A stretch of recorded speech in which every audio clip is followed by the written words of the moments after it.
Goeiemôre, 5de Januarie 2026. Baie belangrike, een van my belangrikste video's sover wat ek gaan maak. Baie mense het al baie gevra, kan 'n mens deny word vir die program? En die antwoord is ja, beslis. En is daar redes daarvoor? Ja, daar is.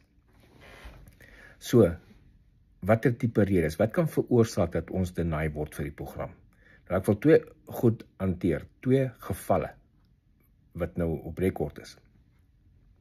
Een geval is, iemand was in die verlede, uit 'n kriminele rekord gehad, vir aanranding, en hy's goedgekeur. Daar is al mense wat hier is met 'n kriminele rekord, goedgekeur, no problem. Daar's mense wat gedeny is, nie teenwoordig teen noodwendig 'n groot kriminele rekord nie, omdat hulle oneerlik was.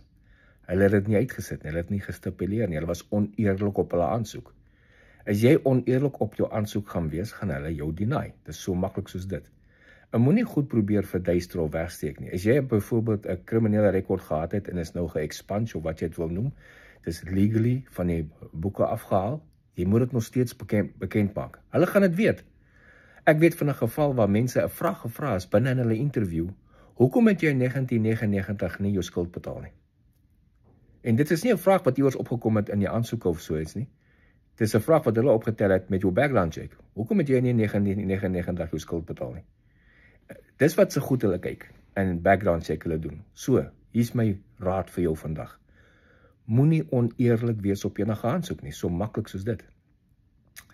En al het jy 'n kriminele rekord, want baie mense het my al gevra, moet ek eers my moeite doen om aansoek te doen as ek 'n kriminele rekord het nie? En ek het voorheen dit gesê, doen aansoek. Laat hulle jou deny, moet jou nie self die kans deny nie. Laat hulle jou deny. En ons weet nou al van mense met kriminele rekord, seker, ek kan nie sê wat dit so spesifiek is, ek kan dit nie uitlig nie, maar hulle is 'n kriminele rekord gehad en hulle is toegelaat om te kom. Ander met ander tipe kriminele rekord sal nie toegelaat wees om te kom nie, wat dit was. Maar die groot ding wat jou gaan definitief deny, as jy oneerlik is en van dit uit. Dit pas aan dan, nou kom jy hier, nou wil ek praat met die mense wat kom hier naartoe en hier is. Jou gedrag hierso. Kan hulle my terugstuur? Baie beslis. Hang af wat jy doen. As jy hierso die wet gaan oortree, kriminele enige iets gaan oortree, hulle gaan jou definitief terugstuur. En ek het al voorheen hieroor gepraat. Onthou net een ding. Jy kan nie hier kom dronk raak in 'n pub of whatever in 'n bar fight betrokke raak, soos wat baie mense in Suid-Afrika baie keer doen nie. En in Suid-Afrika kom jy weg met dit. Hier gaan jy definitief nie wegkom met dit nie. Jy kan ook nie hier kom domestic violence nie. Jy kan nie hier kom en jou vrou klap en jou kinders slaan en so aan en dink jy gaan wegkom nie, want as jy hier vir domestic violence gearresteer word, gaan dit jou separate van jou vrou en jou kinders.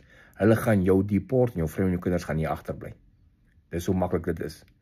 Vir al jou kinders, hulle gaan definitief nie jou kinders saam met jou terugstuur Suid-Afrika toe nie. Want al wat gaan gebeur, jy gaan hulle daar verder violence op hulle het. En dit sal hulle nie toelaat nie. So, dis 'n bietjie grim gesprek vanoggend, maar dis realiteit. Iets wat ons moet van weet en onsself voorberei. Die hoofpunt van vandag se video, moet asseblief nie oneerlik wees op jou aansoek nie, oor niks nie. Want dan gaan hulle jou definitief deny. Hey, vir die res van julle, hoop die jaar begin goed en ons hoop die proses begin spoed optel. En die wat kom, ons sal eendag by mekaar kom op 'n manier, party hou, en julle welkom weet op 'n goeie manier hier in Amerika. Veral die wat naby my bly, ek sal plan maak om by julle uit te kom op 'n stadium. Baie dankie, geniet die dag.